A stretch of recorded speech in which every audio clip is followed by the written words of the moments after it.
It is 1 p.m. and we'll call this meeting of the Public Financing Authority to order.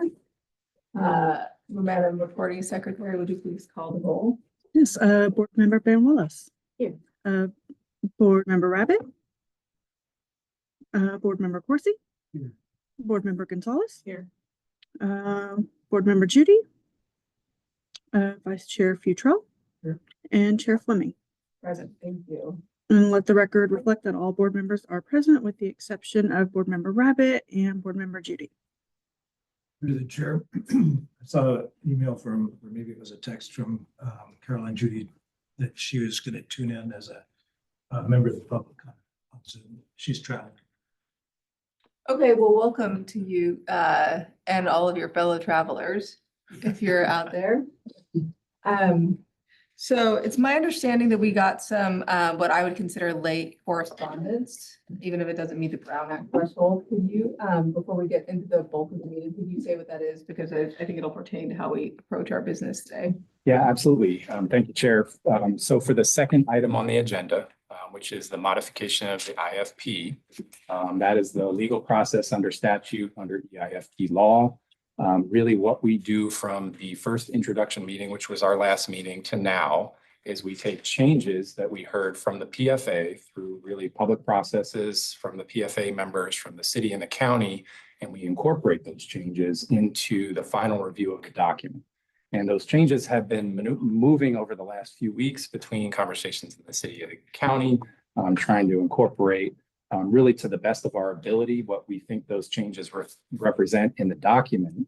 But the action today is for the PFA to review those changes, to discuss any potential additional changes that come in from members of the public, and we'll talk about some correspondence that we had, and then make final modifications to the document. So how the presentation will work, we're prepared to go through all those specific changes, identify how those changes that were previously mentioned are addressed.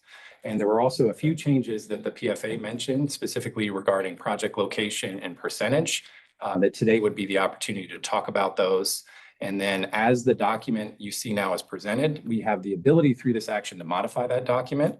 And that can be done through direction of the PFA. It could be done through formally bringing up redline versions of the document and working on that.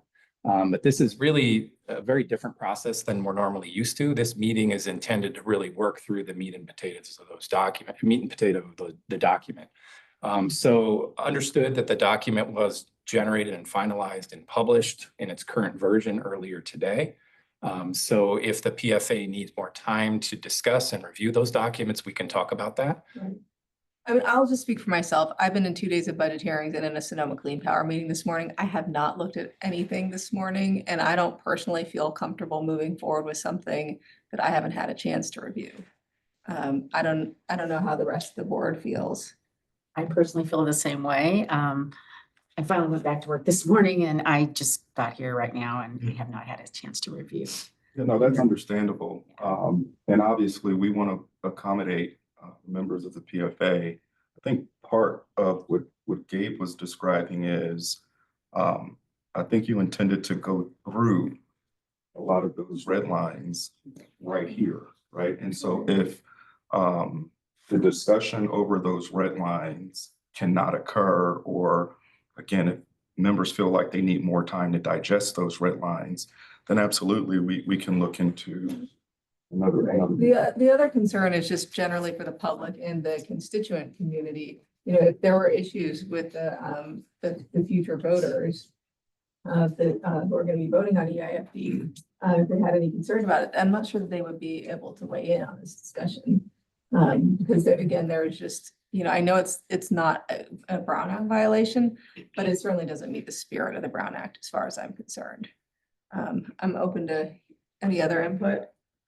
Question. I think there were two emails that we got this morning, one earlier and then one right before noon.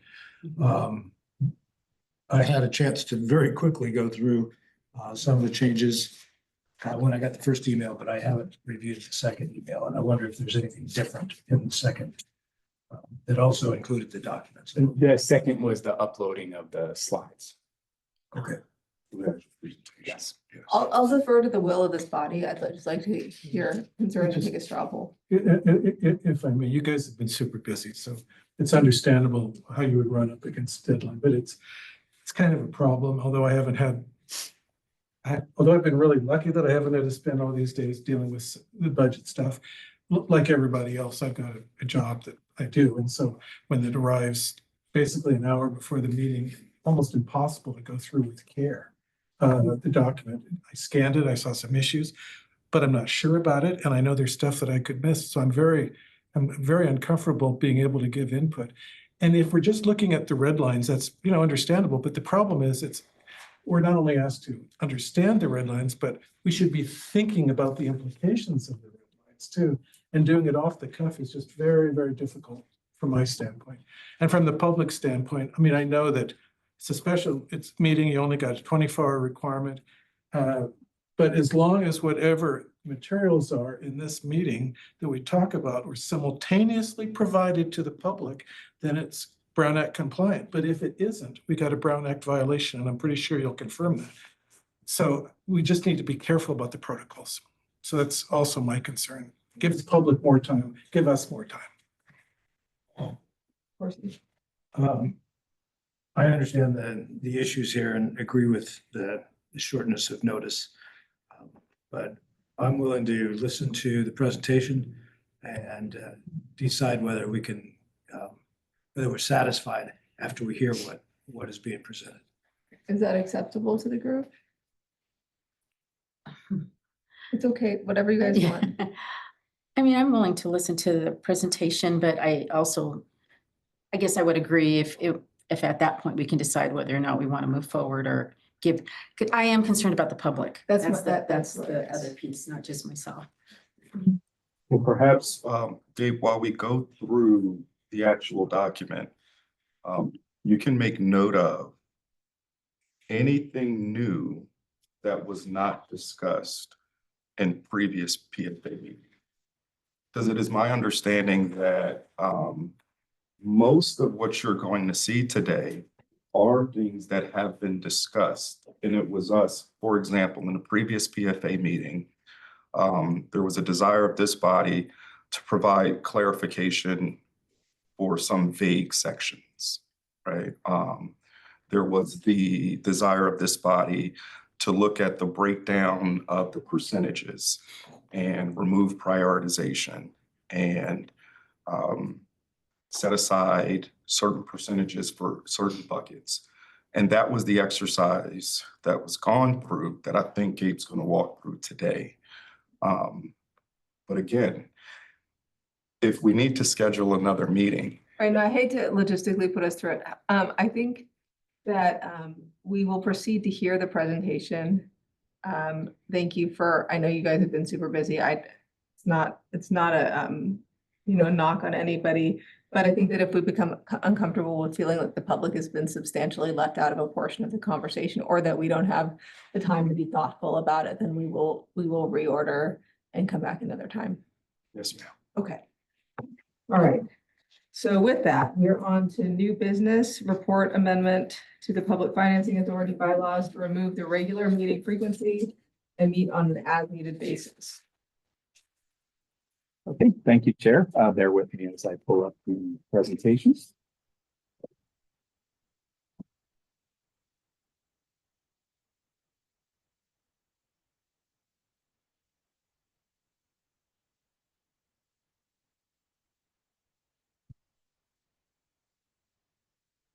Okay, good afternoon. Thank you, members of the PFA. Our first item on the agenda is fairly straightforward today.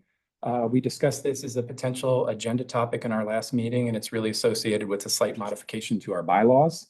When the bylaws were originally adopted, which was back in 2003, in our Section 1, regular meetings is the title. We had set a regular meeting frequency of monthly. That was the third Thursday of each month at a specific time.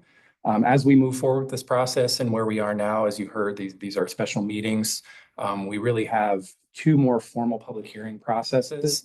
And once we get through that, then the meetings usually fall off a bit. And there is a required annual meeting, and that's really to review the annual reporting. And under state law, it only requires one meeting a month.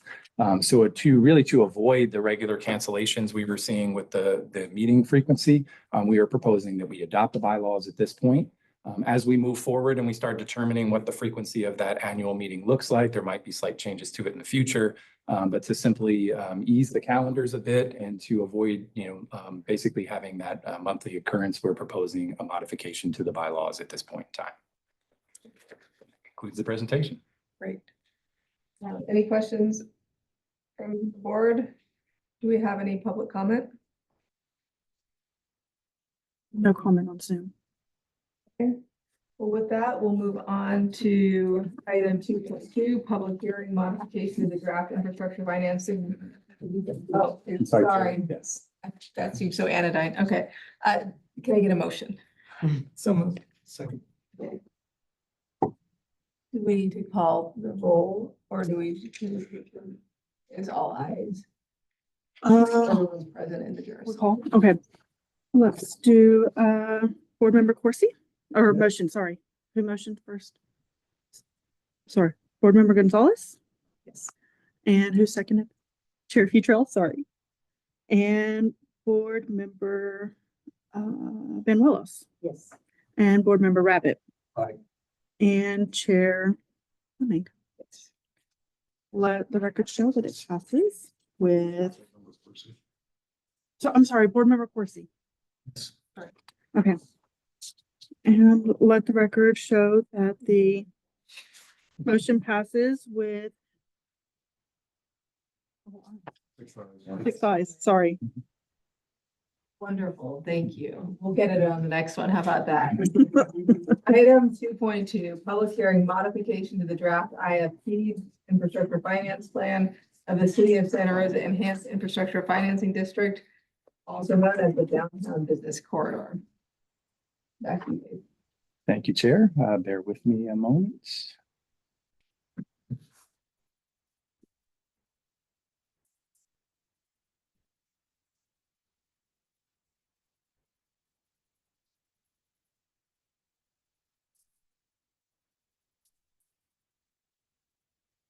All right, thank you again, PFA. So our second item on today's agenda is associated with modifying the draft IFP. So as far as the formal process goes, and we'll talk a little bit about this in future slides, as this is a very regimented process governed by state law. So our previous meeting was an introduction to the IFP. That's when the document is first presented to the public. And that's presented well in advance, and it's posted on the website well in advance. They're provided noticing really 40 days prior to that meeting of these actions, and it's posted on the website. So the first meeting is the opportunity to review the document. It's the opportunity for the PFA, members of the public, city staff to provide comments to the to that document, and then it goes through the revision process. And then the PFA's action, which continuance could be one of them as far as this meeting goes when we get down to the final decision making. But under state law, it's to either modify, and those can be really accepting the proposed modifications as is or making modifications in this meeting. But at the end of the day, the action by the PFA is a formal modification, or to accept or reject the document. And what I would recommend at this point, if the desire is to really have more time, then we look at potentially a continuance of this item. And we can give more time to the public, more time to the PFA to review the documents, and we can look at some of the rescheduling. An acceptance would be just accepting it as is, based on the conversation that we've heard from members of the public, some of the correspondence that we have received from that meeting to today. We believe there would be a desire to potentially modify, so we brought that forward as the action. But the PFA can also reject. The problem with rejecting, and if we come back, it restarts the process and we have to redo it all again. So our proposal would be based on how we end this conversation is either a modification or a potential continuance of this item. So just a little bit of overview and background. And first off, welcoming Board Member Banuelos. Thank you so much for joining us. I know you're taking Mr. Corsi's seat, but just a new member to the PFA. So thank you so much for dedicating your time to this. Rogers, sorry. Sorry, Corsi. Newsflash. I think he's here. Don't go. Don't go. Clearly, there was not much sleep last night. I apologize. It's been a long week. Thank you. So Rogers, so really appreciate your dedication to the process. So on April 2nd, 2025, the draft IFP was presented to the Public Financing Authority. As I mentioned, the opportunity at that point was really to provide feedback, get comments. Really, our responsibility from that point forward is to move something that can continue the conversation. And that was really our best attempt because that action on the second isn't a formal decision by the PFA. So we're taking a variety of different guidance that's coming in from a variety of different communication channels and turning it into something in the document. And we'll talk a little bit about that as we move forward. There were comments that were made by city staff. There were comments that were made by county staff. An important point to this process really is as the PFA decides to modify this document, that moves along in the process. It goes in front of the Board of Supervisors for approval, it goes in front of City Council for approval, and then it comes back to the Public Financing Authority for final adoption and formation of the EIFD. So what we've really been trying to do along these lines is to ensure that really three bodies are comfortable with this document. And it becomes very challenging, obviously, working through some of those comments. So really today's action would be to review those and potentially make a decision about modification, acceptance, rejection, or continuance if that is the board's desire. Also important to note, these documents have been posted, the most recent version recently, but the IFP in the previous draft has been posted for some time at srcity.org/EIFD. So what we started working on first is we had a series of comments that came through county staff, and those comments were discussed in the previous PFA meeting. One of the comments was to really deal with the project categories. So there was a desire to see separate project categories of streetscaping improvements and placemaking improvements with a total of 10% revenue allocations to those. It was previously presented, as you see, or excuse me, not in that table, but it was previously in the document as 20%. So the request was to remove that to 10. I'll talk a little bit more about those categories because the city had comments on those categories as well. There was a desire to add that priority for EIFD funding will be given by the PFA to projects that catalyze private sector investment. We actually bolstered up that language. That revised language is shown on page 6. There were changes to percentage breakdown among EIFD project categories require County Board of Supervisors approval. That is the case. Any changes to this document will require that it goes both through the PFA, the City Council, and the Board of Supervisors. So we bolstered up some of that language on revised page 4.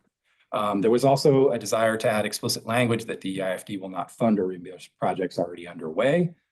These are things moving forward, and we added additional language that is on page 4 as revised language. The county also had some questions about the PFA consulting with the county auditor controller before bonds go out. And that was the assumption before. We just bolstered up that language on page 19. The fiscal impact analysis, which is really a separate document that shows as tax revenue goes into a different bucket being the EIFD, it looks at what the really general fund impacts are on the different jurisdictions that provide services there. And it really shows a net positive for both the city and the county. But there were questions on the county on why the sheriff's office was not included in that calculation. The sheriff's office is a little challenging to really figure out from a financial standpoint. Most county services really do overlap city services, and most residents in the downtown core benefit from both of those. But the sheriff is different. There's jurisdictional boundaries where SRPD has control over that. The sheriff does not. But then there's the prison system that's a piece of that that potentially could be involved. So discussions were with DTA that it wasn't included for that purpose. But still, if it was included, it would still show a net positive gain. And that was presented to the county through multiple meetings about that potential. But that was the justification as to why that comment was not addressed.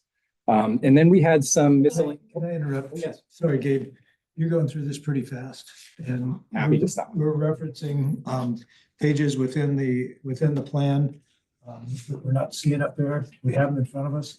Maybe if we could just slow it down a little bit. Sure. And go to page 6, I think, or 4 is the first one that's mentioned. And everybody can take a look at what you're talking about. Absolutely. So let's step back then, and if that would be helpful. So if we look at most of these changes on the previous slide, we're on page 4 and 6 of the draft ISP. This is the area that identifies really the projects and how those work. So as you'll see, the table was changed. So that's the revised table on page 4. So I think the revised table. It pushed, yeah, it's page 5.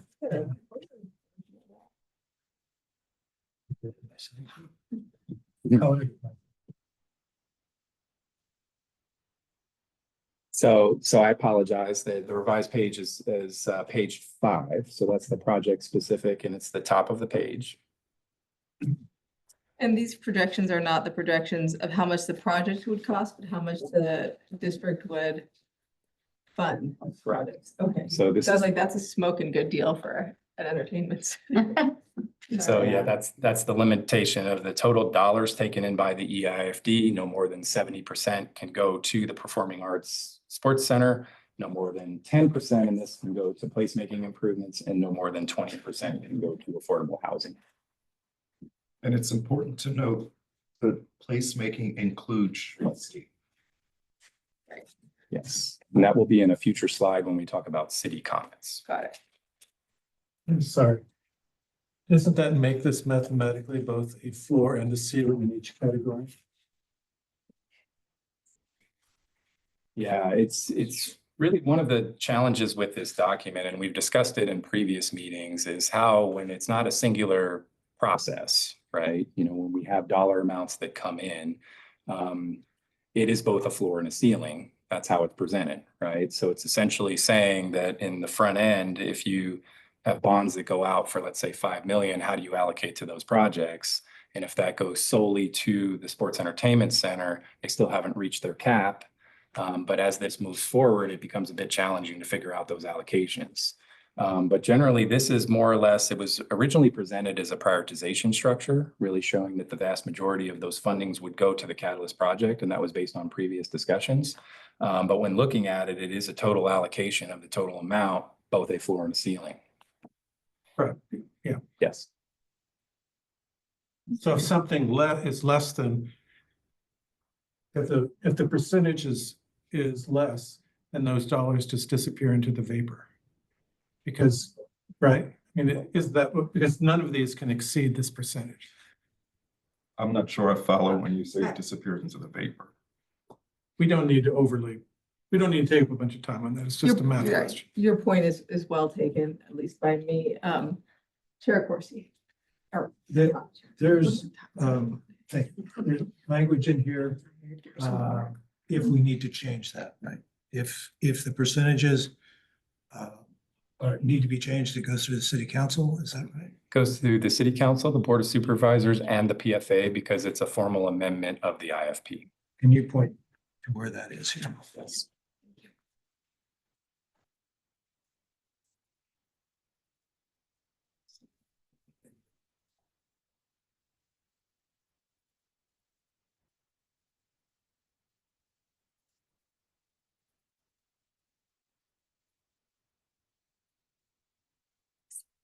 Give me a moment and I'll come back to that.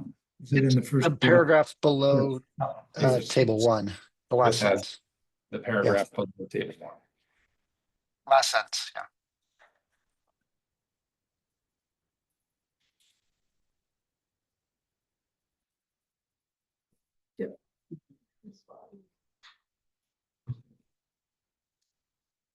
So then that would be where the additional vapor would go to find the direction. And it's repeated at the top of page 6 from the other direction. Thank you.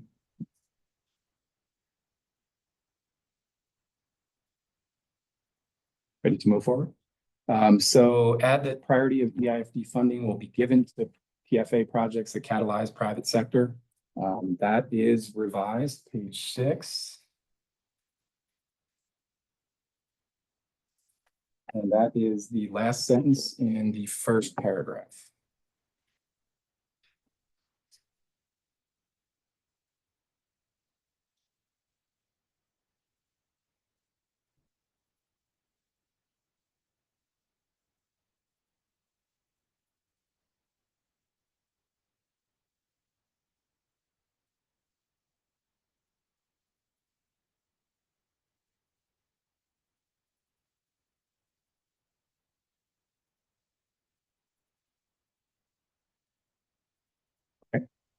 And then we had add explicit language that EIFD will not fund or reimburse projects already underway.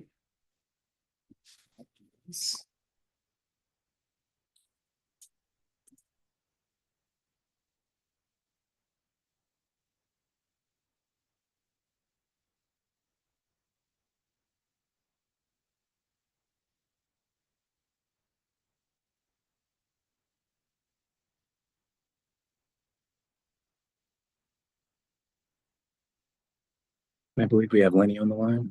We do. I'll just ask her. Lenny, can you identify the location of that? It's references revised language, page 4.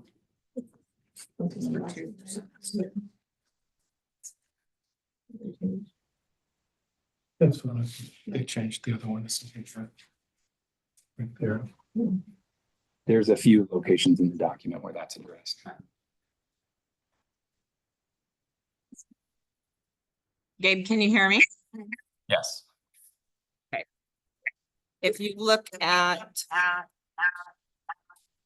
page 4, it says the city will direct the PFA to finance specific improvements as described in this IFP. However, the EIFD will not fund or reimburse projects under construction as of the date of this IFP. That's going to be the first sentence under bullet 2, facilities financed by the EFD on page 4. Second sentence. Second sentence. Yes, ma'am. Okay, and then the second was associated with the fiscal impact analysis for the sheriff. That's not identified in the IFP because the justification of the sheriff's department DTA left that out in the analysis. Sorry. So Hold on a second. I've got a question. Go first. So I want to talk about table 1, and I think I understand why that's there, but can we, it's referenced in the paragraph above that, but can you describe what the purpose of including these projects is in the plan? yes, absolutely. So that's actually a requirement under the statute to identify projects that could occur in the EIFD that would not be funded by the EIFD dollars. So typically what that looks at is generally capital projects that are funded by other streams. This is somewhat of a supplanting issue. So it really shows what the city's investment is just in those core services. Those are a number of projects that we essentially look at from a maintenance standpoint, how often streetlights are changed out, how often street needs to be repaired. So it really identifies sort of for the life of the EIFD, generally how many dollars would come in through other sources, non-EIFD, to support infrastructure. Is this list of projects broken down in more detail elsewhere, and can we reference that? Happy to bring that back to the PFA. So they're behind the scenes, really what it is a sort of a multiplication in the number of streetlights that are anticipated, for example. So we generally look at the number of streetlights there are in the area. We look at the general lifespan of those streetlights and then figure out how much would be replaced in the life of the EIFD. So we have those mathematical calculations that go into the totals. But it is not presented in the IFP. The requirement is to simply lay out the chart in that fashion with the total dollar amount investments. Just one follow-up. There's one project that's called out 3rd Street at Rail Crossing. The others are in multiple locations. And I guess my question is, are we talking about specific locations here, or is this this type of project, say sewer main replacement times some number? So basically, it's really specific locations because it has to be within the EIFD. Okay. So really what we look at, there are certain specific projects such as the rail crossing. That's really identified in the long-term capital program.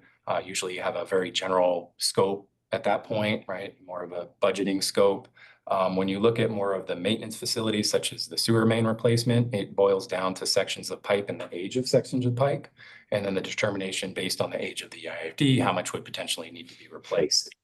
So it is all within the boundary, and then there are defined locations for these behind the scenes.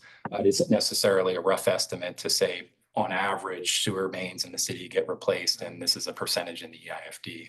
It is very much a site-specific analysis. If that exists, I think it would be helpful to just reference that document. We don't need to include all the locations here, but if there is an existing document that describes what these are in that detail, I think we should reference it in here. So perhaps included in an appendix. Appendix. You had mentioned the sheriff had a cost associated or an analysis. Can you point us to that? Yeah, so basically the appendix in the back, so the fiscal impact analysis, which we talked a bit about this in our previous meetings. These are in the exhibit sections. So you have two. There's one for the city. It starts at Appendix C, and then there's one for the county. And really what those documents do is they look at the fact that property tax is growing, property taxes exiting into the EIFD, and how are services handled by the city and the county within the EIFD over the life. So essentially that loss of revenue that comes into the EIFD, you're looking at the fiscal impact that has on service delivery. And is it really positive and negative at the end of the day? So when we look at that, you're really bringing in all your operational costs. The discussion really with the sheriff was that it has to be about the EIFD because it's looking at the boundary, and the sheriff does not provide service in the boundary. So that's why DTA left that out initially. But then the county's point was that there's a prison system and that can be leveraged by individuals within the PFA. So there could be more done on that fiscal impact analysis. But at the end of the day, really what that document is trying to show, because it is a bit of a snapshot, is there a positive or a negative gain? And even with that inclusion, it's still looked at to be a positive gain county side. And that was slightly discussed in some of the presentations with the Board of Supervisors. So that's part of the exercise that we have to go through as we adopt the IFP, is that fiscal impact analysis. Okay, thank you. So the other piece was future bond issuance, and that was staff to the PFA will consult with the county auditor, controller, tax collector, staff on financing terms prior to PFA approval to issue EIFD bonds. And that revised language is in 19. And it's included under 3 in the first paragraph.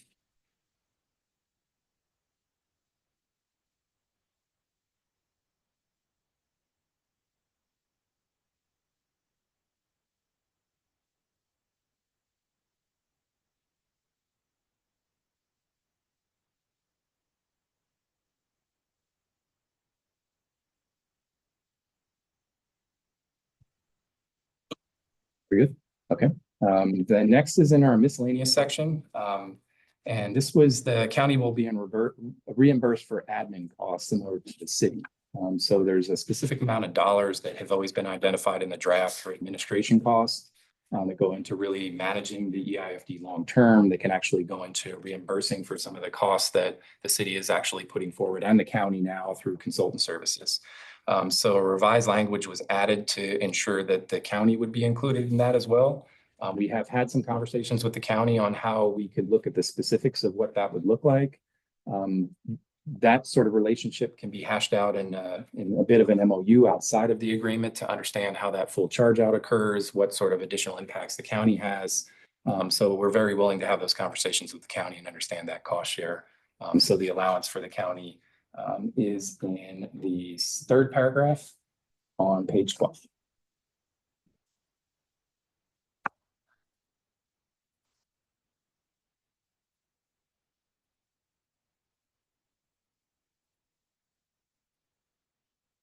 And then in the miscellaneous section, there are really two where it was a little more clarity. So more clarity was needed about the successor agency dissolution and available redevelopment property tax trust fund. That was the page 8 of attachment B was referenced in the county condition, or excuse me, the county comment. That is in revised language on page 8. And there's additional details scattered throughout there. And then there was also a reference to Appendix B, which was Santa Rosa EIFD tax increment revenue projections and bonding capacity analysis will be made clear within the bond. I'm sorry to interrupt. Sorry. I'll just speak for myself. This is going far faster than I'm able to absorb. Okay, If we can just go Happy to back slow down. to the last one, yes. on page 8. What was the change on that one? So the change on that was more clarity needed about successor agency dissolution and available redevelopment property tax trust fund, RPTTF, residual revenues. Okay, so what paragraph am I looking at here? And we can, Lenny, can you talk a little bit about how you incorporated that?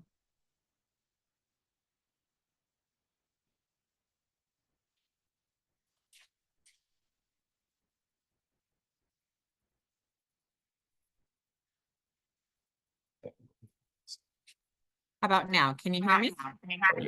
Thank you, Lenny.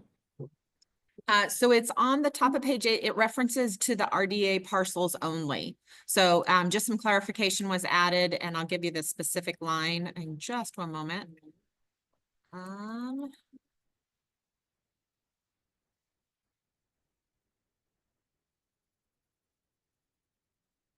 Page 8, section B, net available revenue.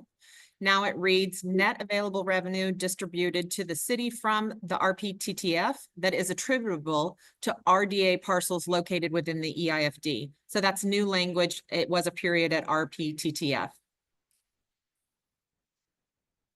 It references it again further a little bit lower, just also going back to the RDA parcels.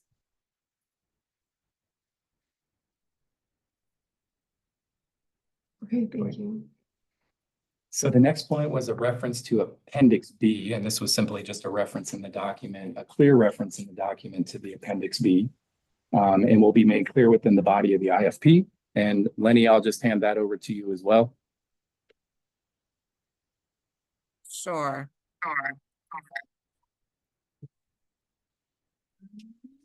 Specifically.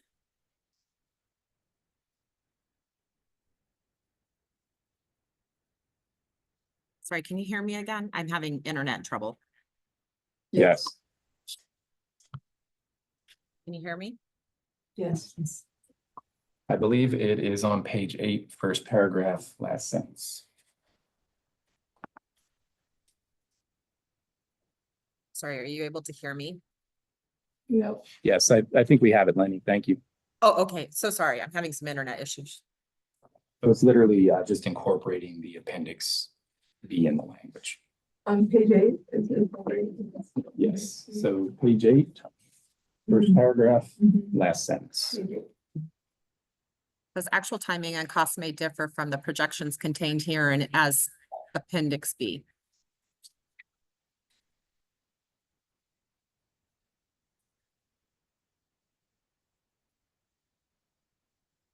Okay.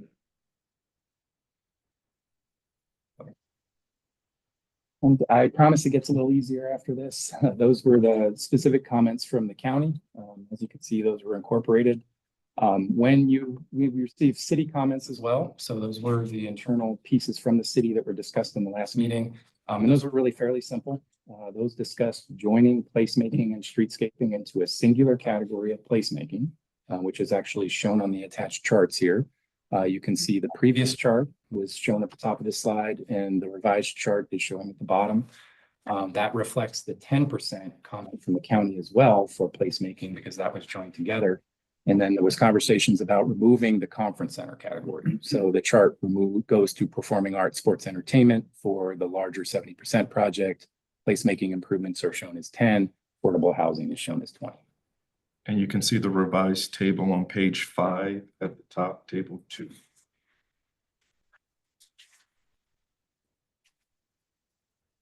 Thank you. So then we got into a lot of the comments from the PFA. And that was really the discussion that the group facilitated in the last meeting.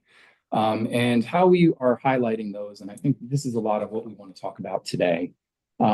Revisions to the limitations and methods for determining the EIFD funding improvements. So there was a lot of discussion about what is a tangible benefit, how do we make the decisions on projects. A lot of what EIFD law says is it leaves it open-ended on some of the location, and there was definitely a conversation in the last PFA meeting about whether projects should be inside or outside of the boundary. We also had a discussion about approval of projects. So this isn't modifications to the chart. This isn't the bond piece. This is when a project comes through as a concept and is looking for EIFD funding, how does that approval process work?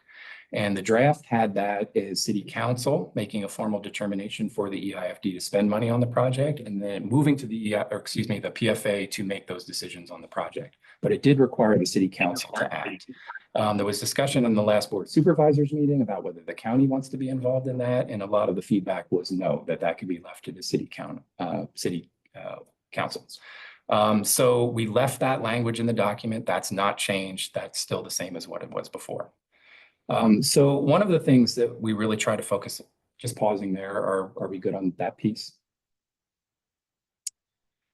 So one of the pieces that we do want to talk about today is really the concept of modifications made throughout the IFP to address economic impacts and encourage projects that produce positive economic impacts within the district. And I think you saw that as some of the catalyst language in previous comments. But what we try to do, because normally IFPs are fairly general on this term, the state law uses tangible benefit. It uses, to the work of the district.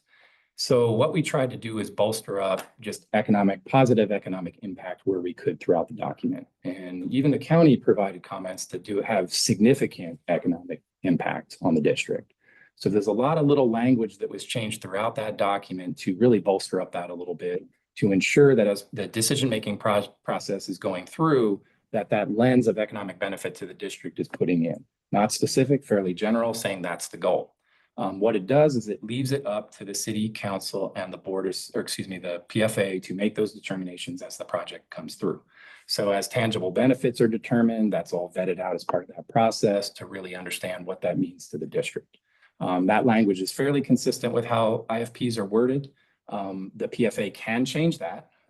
We can add the language here or there that gets a little more strict, but what we try to do is just use that general, positive, beneficial economic impact to the district in various areas through the document, based on the feedback we received from the PFA at the last meeting.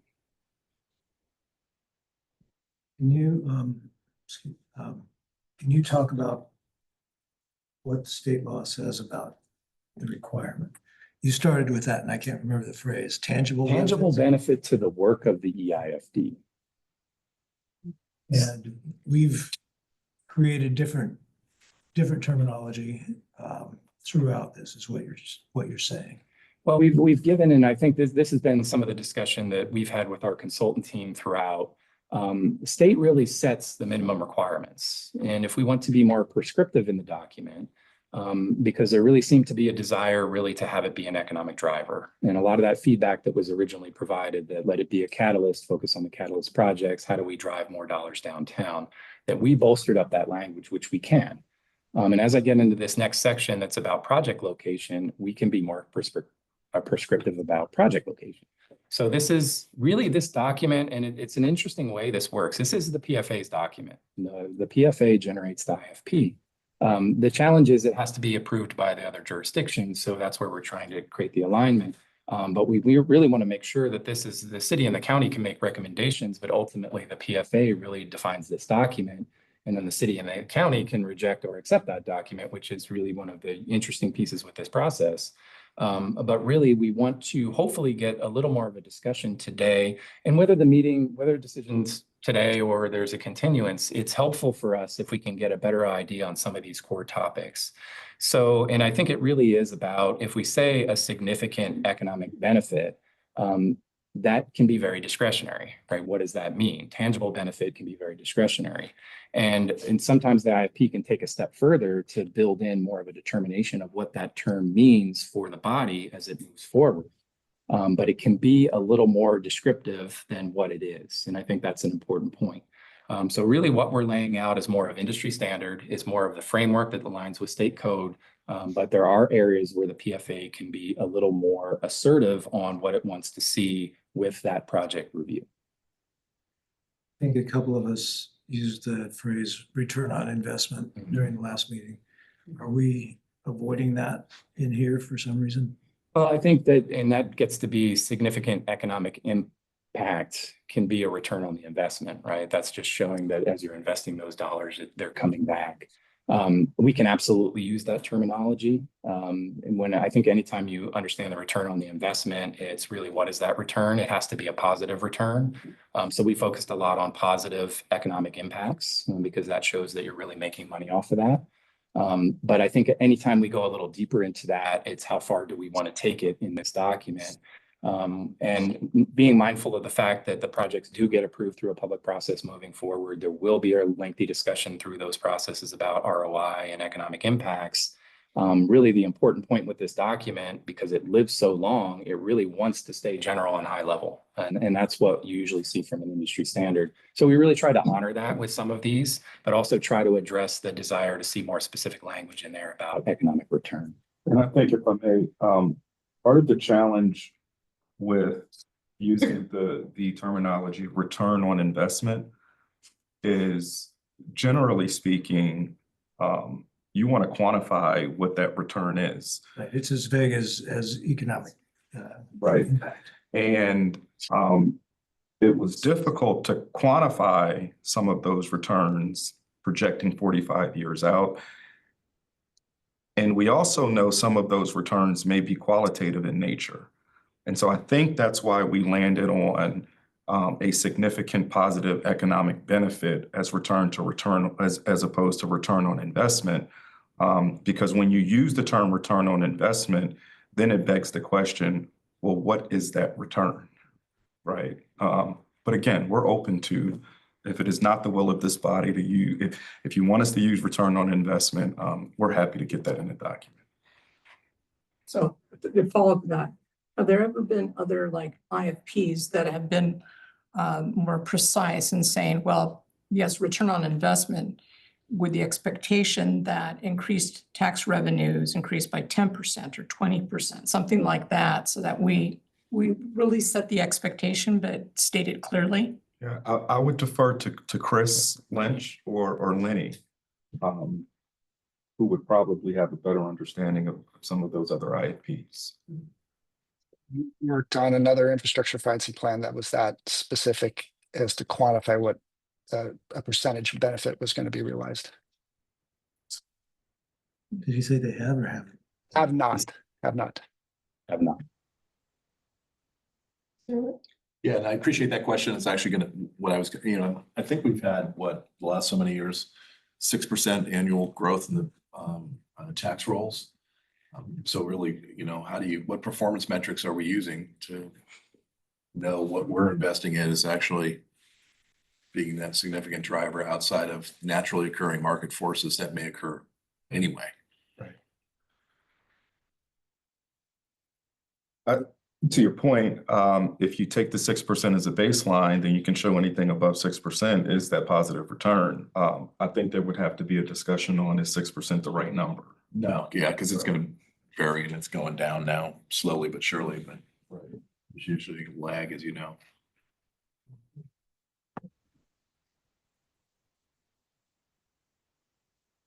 Okay, then obviously a good chunk of the conversation at the last meeting was associated with the location of projects in relation to the boundary. So as I mentioned, the IFP and state law does allow for projects to go inside and outside of the EIFD boundary. When they're outside, they have to show that changeable benefit. So what we have talked about today is there are a few proposals that are actually baked into the document, but we understand this may be an area where the PFA wants to have a larger discussion about some of these projects. And some of this is based on some community feedback that we received, and I'll talk through that in the next slide, because as part of this process, as I mentioned, it's coming from 4 different channels: the public, the city, the county, and the PFA.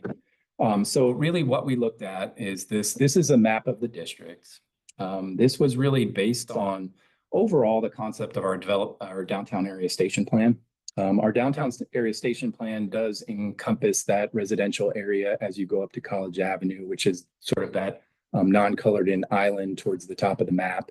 And then it kicks out quite a bit to the north, because it goes all the way to North Dutton and it actually comes across 12. So it's a fairly large area. This map was shrunken down a little bit to really focus on more of the commercial corridors. But there is another map and area where you can use it as a baseline for the location of projects. There was discussion in the last PFA meeting about adjacent to, And adjacent to can mean a few different things, right? Budding is different than adjacent to, because that's a matching up to a boundary. It can be directly along the border. What we want to do, and I think it's similar to return on investment to some extent, but this one is a bit more important because really it is an area of focus where the EIFD is looking at projects or not. And I think it's fairly clear. For reference, Gabe's talking about the map on Appendix A, page 32.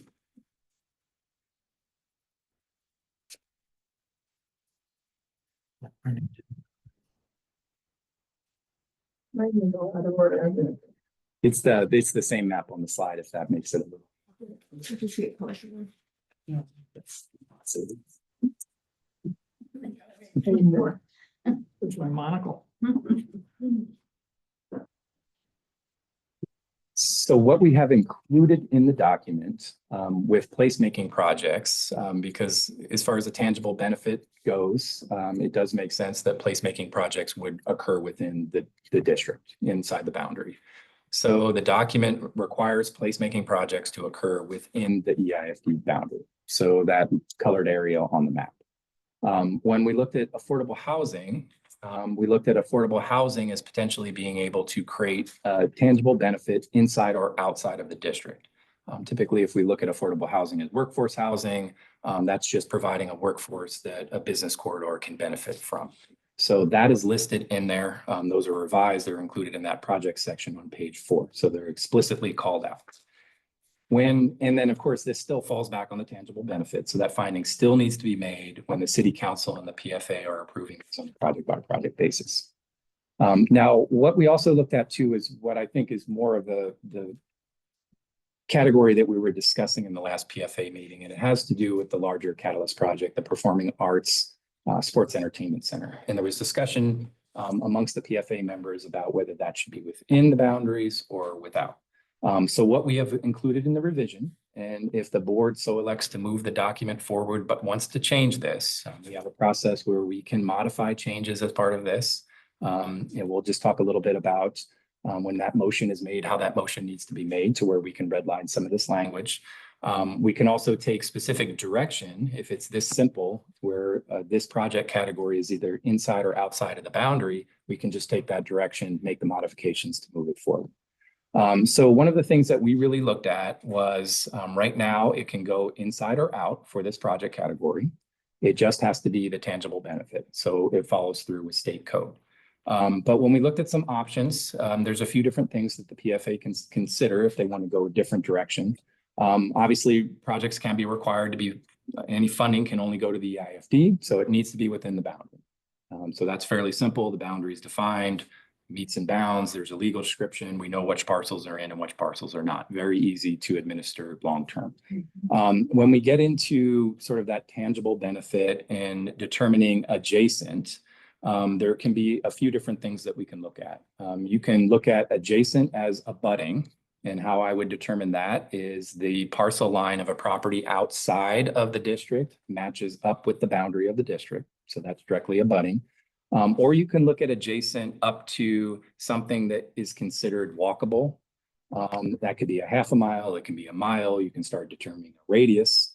Another solution is also to say, because this is a smaller version of the downtown station area, that you can use another boundary to determine how you're going to expand out by essentially saying projects cannot go outside of the downtown station area boundary. That would allow an expansion a bit to the north, more to the west. But those are some options that we talked about, understanding that the board likely wants to discuss this as part of the process based on the level of conversation. But based on the feedback that we received, which I know was very much about concepts at the fairgrounds, some of those concepts of USL, what I would really try to encourage is this is a 55-year document that may occur, that may not occur. And what we're trying to do is just lay that foundation for that moving forward. I do understand that it's hard to get out of some of the more immediate conversations that are going on about project types. But that is also one of the challenges with doing an EIFD prior to having that project, is we're trying to figure out what the future looks like as part of project development. So with that, Chair, I would love to pause and address any questions about this area or feedback. Yeah, I think we'll take questions and then determine if we want to move forward today with this. Who wants to start? I can start. Just a quick observation, if I may, about the first sentence on page 5. It states EIFD funded improvements identified in table 2 will likely require a partnership with a private entity, ... Raised that before. The word is may. If it's a large enough catalyst project, private investment will necessarily be joined to it. But placemaking projects, for example, may very well not involve that. They'll benefit things publicly. So I would just encourage the notion of saying may, just for clarity. But that's just a minor item. The main questions I've got here, and I'll talk a little bit about tangible benefit, is there was also a comment made by the PFA, and there was some sympathy expressed by at least one other PFA board member, that the placemaking percentage proposed by the county is too low. I don't see any reference or discussion on that topic, and it would be helpful to get your point of view. Yeah, absolutely. So with this one and what we can do, just being sensitive to the complexity of the changes, I have that embedded because we received public comment outside of the PFA for that same topic. So we can go through this. I know the location was a critical piece, but we also do understand the percentages of the placemaking distribution with the list were also brought up. So happy to go through that. We can talk through that a little bit and circle back. We're really just trying to go through this area by area. Sure. So anything about the location would be helpful. And then on the next slide, we can talk about the percentage distribution. Well, I have an ongoing concern about the location and the percentage, but that'll come up probably in further conversation. Or is that? No, I mean, let's just take questions. Let's Just questions, let's just right. clarify the situation. Yeah, that's fine. And so that was the question. Understand that background. You've explained that. The issue of tangible benefits and all that is a very interesting one. And of course, it's tied to the phrase, the work of the EIFD, which is statutory language. And I will ask you, am I not correct that the presumption is, and always has been in most or all EIFDs, is that it's the tangible work of the EIFD, and the EIFD is a district designated to produce economic development within the district. That's the goal. That is literally what the tangible benefit must be, however that may be expressed. Yeah, okay. And to that point, sir, on page 6, the second to last paragraph, this was our attempt at addressing exactly that. Understood. The way that this language is written, it is specifically trying to call out that there should be a tangible benefit back to the district, and to ensure that if there are any negative impacts to the district, should the center, whatever the center is, be outside the district, that you take into account how to mitigate some of those negative impacts. But ultimately, it would be the decision of this body and the city council whether that project moves forward anyway. Yeah, I understand. Thank you. And I wanted to point that out because that was a revision in the document from feedback that we heard from you all that we wanted to make sure we incorporated in this. I noted that. Thank you. I was just thinking in terms of the whole dilemma regarding ROI. So on the 20% set aside for affordable housing, does that mean that we would be more, we would prefer an inclusionary project rather than something that would be subject to the California property tax welfare exemption? It's not specifically restricted that way. I think how we envision that is it's not prohibiting an inclusionary project, and that's what we would probably try to encourage with those funds. But it's fairly open-ended. It basically is stating that you have to provide deed-restricted affordable units consistent with city policy. City policy does not require a 100% affordable project. So as it's worded now, it can go to those types of projects if they are deed restricting based on city ordinance, or it can go to projects that are meeting their inclusionary requirement and putting those deed restricted units into that project. So the city right now doesn't allow 100% affordable. No, we do. do. So, but we would not necessarily restrict the funding to that type of project. It is intended to go to But affordable. again, if we're talking about ROI and we voluntarily put in the 20%, correct? I mean, I think it's the right thing to do, don't get me wrong. I'm just thinking, there's a chunk of change that we're leaving on the table and not necessarily using the same criteria. May I take a step? I think that it would mean that 100% of the 20% would go to affordable housing, but that the building may not be entirely affordable. Correct. So it would not be paying Brady market rate housing. Well, I'm just wondering if then we should exclude 100% affordable. Is theoretically. An inclusionary project, correct me if I'm wrong, an inclusionary project produces property tax. Whereas 100% affordable would not. Correct. Right, So so that's what I'm trying to get at. Yes. I understand the question, okay. That's not quite right. An inclusionary project is just a creature of the ordinance. If it's generated by a nonprofit organization with incomes restricted to low income, it'll qualify for the welfare exemption and would pay no property taxes. Yeah, there are exceptions. If I hear the point is if it's 100% affordable, the ROI, if there is any, is going to be very low. Understood. A If, certain kind of ROI, got it. if it is low income affordable, 80 to 120% pays property tax because it doesn't qualify for the welfare exemption. If we're going for tangible benefit, any housing is a tangible benefit. Right. Right, and it depends on what kind of return, but we're gonna stick to questions and keep moving forward, and then we will determine if we are up for a debate today about what to do with these items. Yes, ma'am. I have a question. Yes, Member Corsi. I'm going to bring up the F word, the fairgrounds. Just when I look at the map, and I've been thinking about this since we had this conversation last time, I wonder why E Street is not included in the boundaries of the EIFT. Arguably, E Street is the most direct way from downtown to the fairgrounds. It seems like it would be ripe for placemaking and economic development type of projects. So just wonder what the thinking has been about that section of downtown. So really, as I mentioned before, we started with the boundary of the downtown station area, and then it shrunk that down.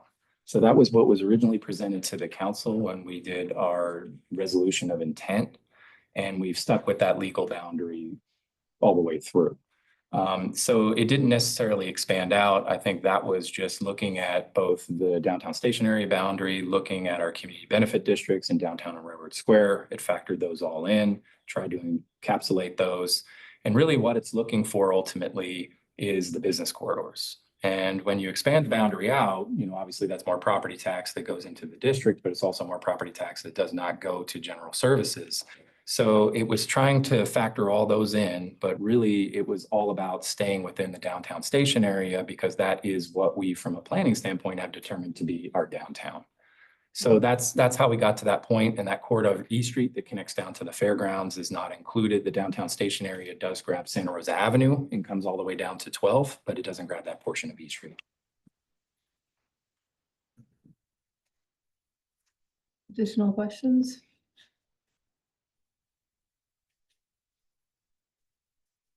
So I'm curious to know, I'll just start out by saying that these changes are very broad and very complex, and it would be difficult for me to give you feedback that I felt was doing a full service to my constituents and the constituents who will be voting on this today. That said, I'm aware that there might be operational impacts to both staff and our timeline if we were to push it off. So I'm going to ask you what those impacts would be, and then I'm going to ask the board what the will is to move forward, and then we will go with the will of the board. But I just wanted to put that out there. Yes, and happy to answer those questions. And I do understand that this timeline has been incredibly aggressive. Was a lot of work put into this to really just get the percentages figured out, the projects figured out, and work with the elected bodies to determine a good starting point. Yeah. So really what we're working against here is not a state mandated timeline. We can extend this out. It's all about the base tax year. So we've been trying to grab the previous year as the base tax year, which means we're really shooting towards an August date to have everything completed. We do have some maneuvering. We're trying to do the best we can with making sure that all PFA members are able to attend because there's so few meetings and they're so important. That scheduling becomes a bit challenging. But we 100% understand the need to digest some of these. It is a bit of a big decision. It actually really, at the end of the day, does help us out because if it goes through the Board of Supervisors and the City Council, and then the PFA, because of the changes, elects not to approve the document, then we have to go back to the beginning and then run this whole course again. So we're really just a little compressed on time. Happy if the will of the board is to continue this to allow a little more time to review. We can look at the scheduling. But right now we are scheduled to go to both the Board of Supervisors and City Council on June 3rd. And then really one of the challenges was to figure out the timing of that second meeting because of schedules, and that's in June 16th. So No, I'm not thinking that we would wait till June 3rd. I'm thinking like giving us a week to read through and familiarize ourselves with the material. But that said, it's up to this body. I'm up for questions. At what point, if ever, do individual notices go out to property owners in the district? it's already occurred. Yeah. Yes, we do 40 days prior to. So individuals in the district have seen the draft IFP for some time now that was presented at the last meeting. So these are really just changes to that core document. And that was a 40-day notice and the statute allows this, that we have all the public hearing dates lined up. We are going to be off of our frequency for the second public hearing, so we will renotice for that, and there's a provision for that. But they are directed to the version of the document that's posted on the website, which is when that noticing goes out. Thank you. My other question is to the chair. Before we decide whether or not to pull the plug on this, can we go through the rest of the presentation? Oh, sure, yes. I thought that we were done with that portion of it. Okay. Go. So the last piece was associated with both written and verbal comments that we have received from members of the public. And this is really a summary from, we've allowed public feedback throughout the process from when we originally posted the website to now. Really what we're focusing on is very specific feedback on the IFP, but I will also daylight some things that I've heard from community members. Really, as you can imagine, a lot of questions regarding potential increases in taxes. I have received emails over that. That's usually just an educational response. And people are comfortable with the proposal once they understand that it is not modifying or increasing taxes. We did receive, and that was verbalized in the last meeting too, we did receive some public feedback about potentially modifying the boundary. I think it is important to note that the boundary can be modified. It's not set. It's really just a significant amount of effort to do it. And a lot of that discussion was happening in the last meeting about it's based on other boundaries because there were some concerns on how it goes from street to street on both sides. And that's really because it's honoring that downtown station area boundary. And then we've also received written correspondence about the percentage of funds to placemaking. And this is what Mr. Futrell was referring to. There was a request to increase the amount to placemaking to 50% of the total, with affordable housing and the Catalyst project then splitting the remaining 50%. And then there was also within that, the Catalyst project should be in or immediately adjacent to with easy pedestrian access to downtown businesses. So that got into the location.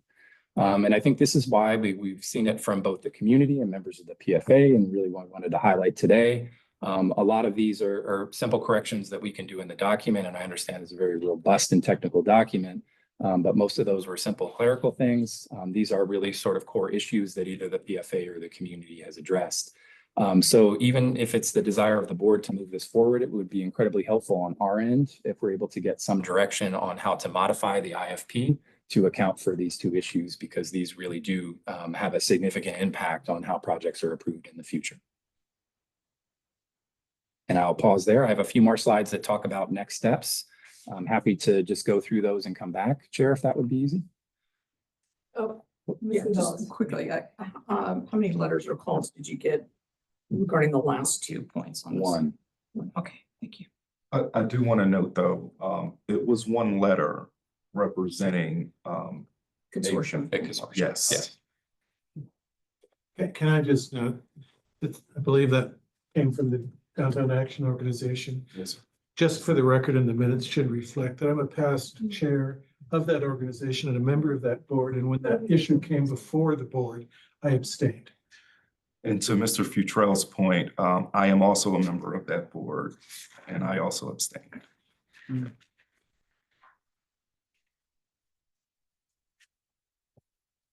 Okay, and then really quickly timeline. So we had our introduction meeting of the PFA. That was our last meeting. That's complete. This is our first public hearing, which is the current action. Then we would be looking at, if the timeline holds, we would be looking at City Council and Board of Supervisors accepting or rejecting the IFP on June 3rd. And then we are working through settling on June 16th for the final approval. And I do want to highlight that basically we have to hold a hearing, and that's a protest hearing where members of the public have the ability to formally protest the IFP. So the option that members of the public would have if the PFA makes a formal determination today or in the future, that members of the public would have the ability to file a formal protest disputing that, and that would be an action the PFA has to conduct before they adopt the IFP. In previous language, I believe that was separated out into 2 public hearings, and that's been joined together as one. So that would be our action on the 16th. Really, this is probably the most important, this meeting for the PFA, because it really is solidifying the IFP. The IFP becomes more of a formality of the approval on the back end after the protest hearing is heard.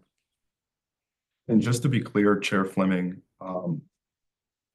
I believe, and Dave, don't smack me. If this item needs to be continued, I do think that there is some space that we come back next week.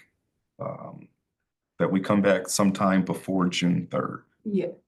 When we have that conversation, we will definitely keep in mind sticking to our timeline. Thank you. And I wouldn't do that. No workplace violence while I'm in the room. Okay. You and then you? You? What? Go ahead. Dave, you mentioned protests. So is it like a 218 type protest?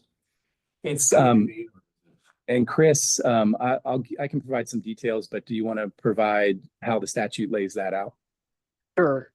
If there is a majority protest, in other words, 50% of the combined numbers of landowners and residents who are at least 18 years of age protest, then the process must stop. There will be an election if between 25% and 50% of the combined number of landowners and residents who are 18 years of age protest. If there's less than 25% of that combined number that are protests, then the PFA may proceed if it wishes. Thank you. At the last meeting we had, toward the end, I made a suggestion that we fold the placemaking into the 80% category, and then have placemaking and catalyst as 80% and 20% as affordable housing. I think it kind of that may have kind of gotten lost in the conversation.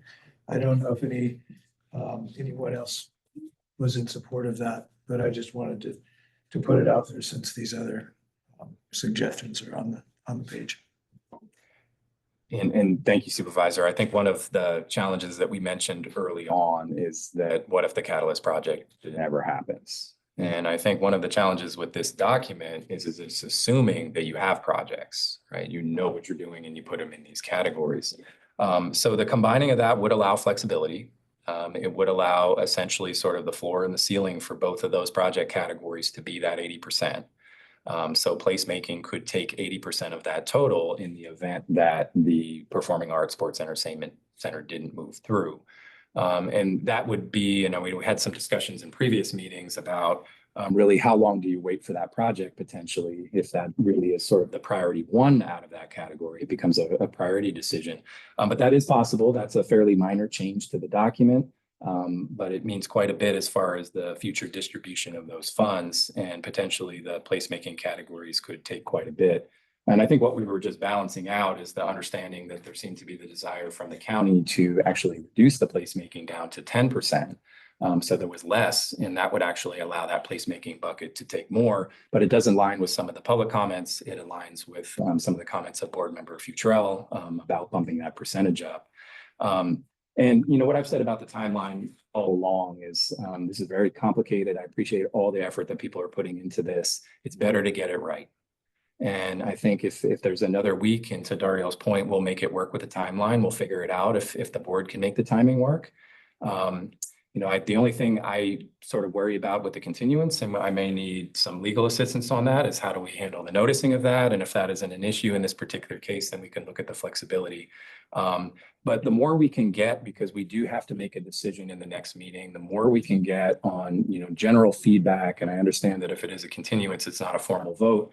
But the more we can do to kind of get that along so we can actually have a solid document that has alignment and can get through the PFA would really be our preference at this point. Because if we don't get that, then I think the timing becomes a little more challenging in that next meeting. And I think when I made the suggestion about the 80% and 20%, that I also included the idea that we are looking at a return on investment. And I think that, I know that the county asked for the placemaking to be shrunk into a smaller category. I would feel comfortable changing that if we had some kind of a metric at looking at what the increment is over time. And, having a requirement to meet that with the projects that we're putting in place. To be completely transparent, staff is agnostic on the percentage breakdown. I don't know that we've heard a consensus from this body what that percentage breakdown should be. Agreed. Has there ever been a formula that's been more dynamic, but over the course of the term of the, I think, I don't know what the Catalyst project is downtown. I'm not sure if anyone here knows. Certainly today, there could be something in 10 years time or 15 years time that is waiting out there that would be magic. I think the fear and, I'm always a little hesitant, and I made the comment that placemaking and streetscaping can be considered one and the same. Depends on how you define it. Just wondering if there's a way to kind of split both pieces. And I get it. There could be, you could go a whole term of the PFA and not have a catalyst project proposed.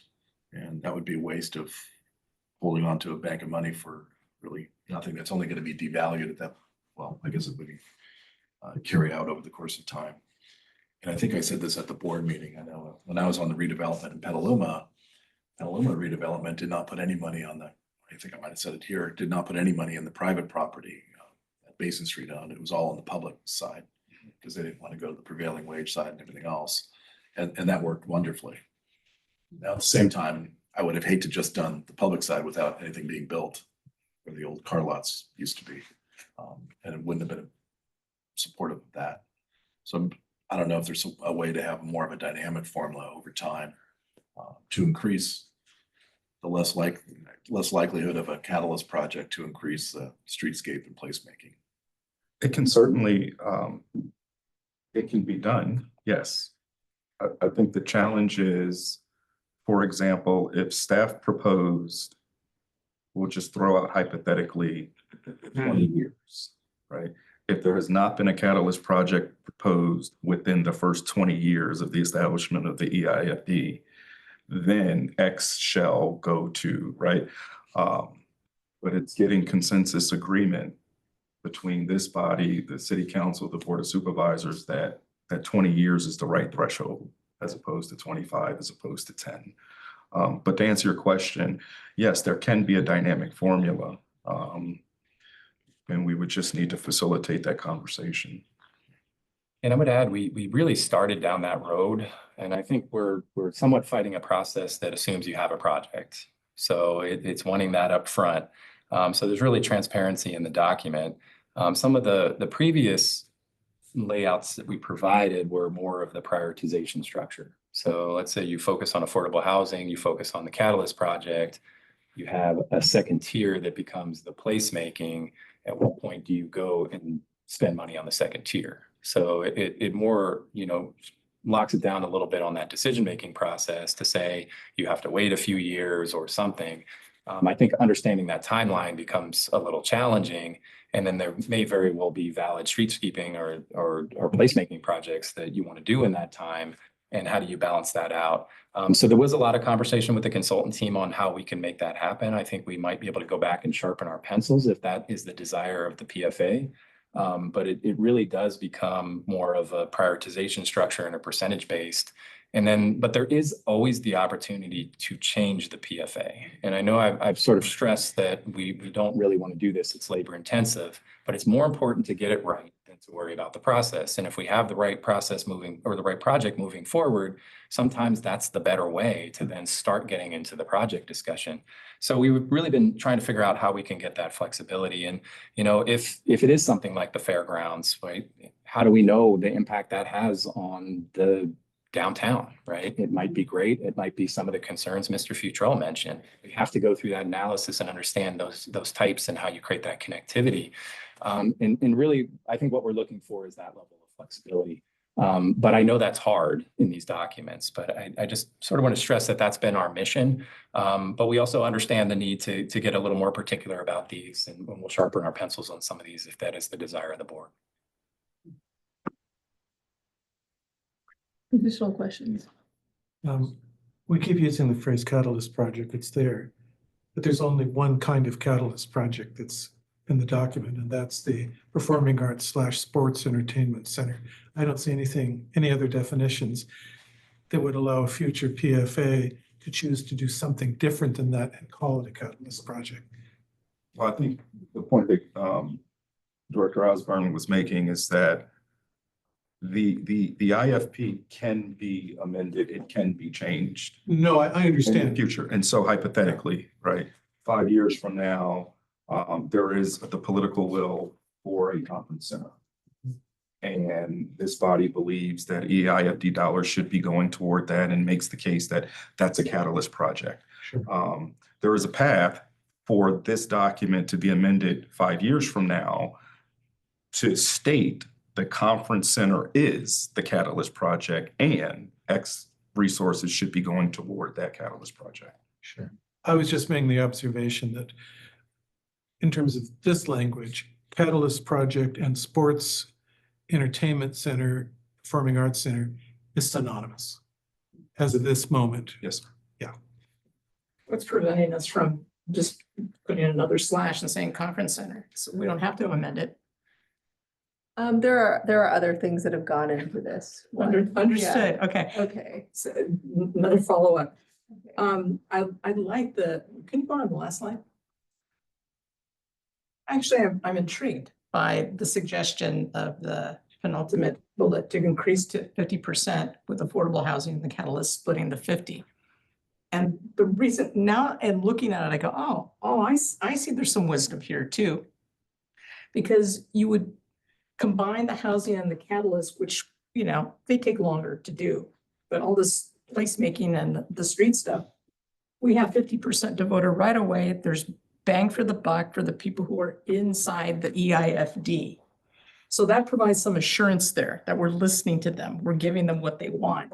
And then as it shakes out, there is no catalyst project, all in for the affordable housing, love that. And if not that, fine, it's split equally between both those projects. I really like the notion of that. If any of you who belong to this downtown action project can give us some more information on the thinking behind that, was that the thinking? I would love to hear it. I think our leadership of the Downtown Action Organization has left the room. You know, Kristen, who's here, who's the vice chair, Hayden Tinkle Allison is the executive director. Mr. Futrell, to the extent that you're comfortable talking about how the letter was developed, right? Honoring that, yes, we both abstained. But just to answer Member Gonzalez's question around, you know, generally, what was the thinking around the 50% going to placemaking?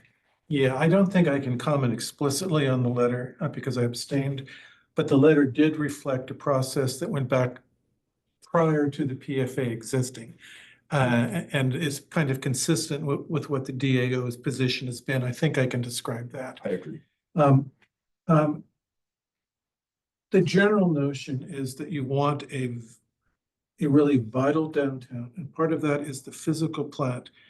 That is literally planting, things like planting, parklets, street lighting, areas for outdoor dining, areas for gathering, enhancements to the public spaces, all to attract more people downtown, more businesses to be successful, more vacant buildings filled, more employees there as businesses choose rather than leaving, because downtown has lost about 1,500 employees over the past 15 years. A shocking number for a lot of different reasons, including the movement towards remote work, not just one thing, but to begin to get those people back. So all that is part of a system in which does result in increased property taxes, increased employment, and above all, make the community as a whole think this is a place we want to be, because that will deliver tangible economic benefits. That's the concept historically. Thank you.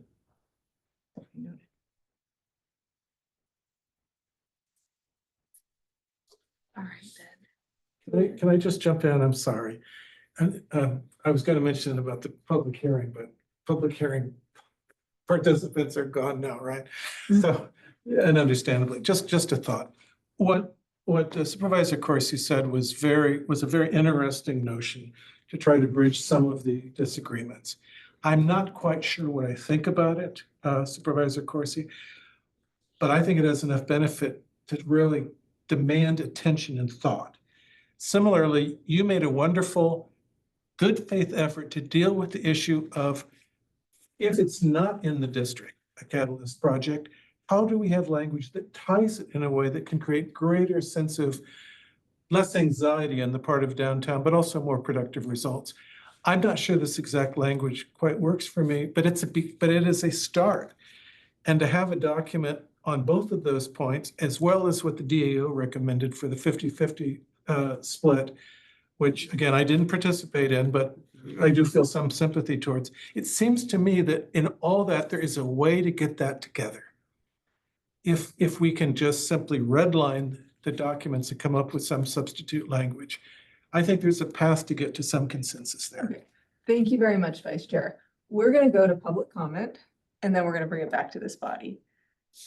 Do we happen to have anybody in the chamber or on the Zoom? Nobody. I see a hand up. It seems like it's a staff member. Chris is one of our. Hi, it's Chris Lynch from Jones Hall. I just want to make sure we talk about process for a minute. When you're taking public comments, it is important, I believe, to open and adjourn, if that's the decision, or close the public hearing, because you have a public hearing Understood. that's been noticed today. So I just want to make sure this isn't the public hearing, because we want to open it expressly. Thank you. Okay. So that is the question. Is this technically a public hearing, Jenica? Okay, let's open the public hearing. Any members of the public in person or on Zoom wishing to make comment? Seeing none, I will close the public hearing. Member Futrell. I'm sorry. Is it if we're going to come back a week, is it appropriate to continue the public hearing? We may continue it. I just, as a matter of course, I wanted to do that portion so we didn't get dinged for not having done it. We may indeed continue the meeting. I'm just gonna hear from the members about what we want to do and then discuss with staff what our options are and if we choose not to proceed. So does anybody have an opinion one way or another? Excuse me, this is Chris Lynch. One more time, I apologize for interrupting, but I just want to make sure with the city attorney, if you've closed the public hearing, is it still possible to continue it? That's a good question. Give me a second. Can I reopen it? Yes, I'll reopen it if it's necessary. Would it help you all in your deliberations for me to describe how I think the Brown Act interacts with the EIFD law here, just so you have that information I in think front we're of you? okay for just a moment. Thank you. Okay, all right.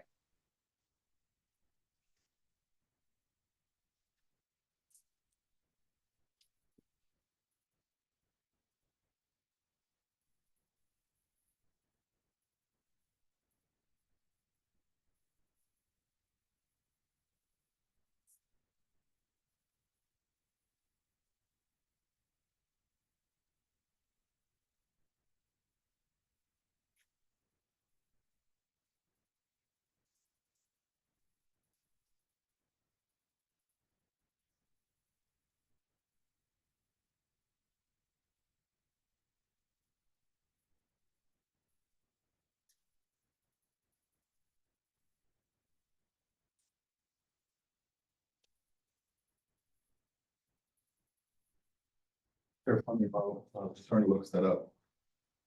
May be safe. Simply leave it open.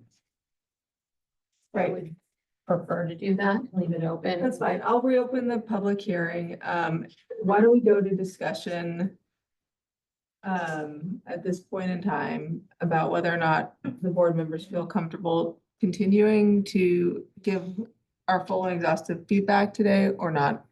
Why don't we start down at the end? Since we don't have clear direction on how we want to do the split, because like we just sort of opened up a can of worms, I think we necessarily should probably extend for a week so that we can come back with our thoughts, deliberate, and then give clear direction to staff. Okay, thank you. Member Benuelos. I would agree with that. I would just love more time, generally speaking. But I also will, feel comfortable going with the word. Thank you. Member Futrell. Same. Member Corsi. I'm fine, coming back between now and June or whatever it is. I'm wondering if staff would be able to put something together along the lines of what I was talking about, and I'm not even sure exactly what that might look like, but I'm not comfortable with 50-50 at this point. But I might be comfortable with 80-20. If there are some standards for that, some metrics that need to be met between Catalyst and placemaking. Okay. Member Rabbit, have you an opinion? I do, and it's actually similar to my colleague here on the right, just in terms of, and like I said before, for me, it's really, I want us to make sure that we're embracing the largest return that we can. And I do think that if we place some metrics around changing the percentages, that we can protect ourselves from and ensure that we can do that. I wouldn't be supportive of the 50-50 split that would be proposed right now. Okay. All right, thank you. So there's consensus about pushing this off. Ideally, I'd like to, if everybody can do it, I'd like to see it happen late next week or early the following week so that we can stay on to our timeline. Can everybody please, all their schedulers, mine is right here, but I know some of you have higher levels of service in your jurisdiction. That's All of us have much lower levels of service.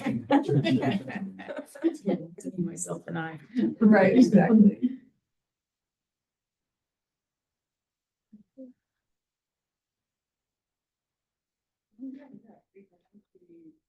We could do next Thursday afternoon. Okay, Next Thursday afternoon does work for staff. Member Rabbit. Not for me, I'll be as aqua. I don't know what that means, but sounds fun. Good stuff. Is that a park? Okay, next Thursday afternoon, yes? I think that works for me, yeah. Okay, that works for everybody but Member Rabbit. We'd like to have you here. Does anybody have any availability on Friday? Otherwise, we can default to Thursday afternoon. I'm available on Friday too. Yeah. We have a special meeting scheduled that day. I don't know why. I have it on here, but It's. there was holes on them too. Because I could do, Goes we can to do 3. Friday morning.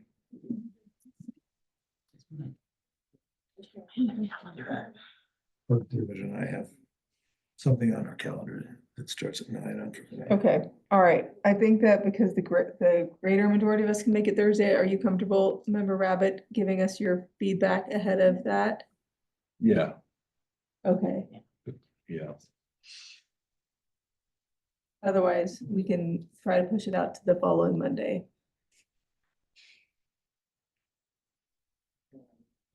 How does Monday, the 19th work? That's 2 days of information. Monday, the 19th, were you thinking morning or afternoon? Your call, anytime works for me. Chair, for me, unfortunately, the 19th does not work for staff. Okay. There's a conference. that day. Okay. Okay. So I'll leave that up to, I mean, I don't know what to say. I think that we can pick Monday, Thursday or Friday. Is there any way that you might have flexibility with either of those? meetings.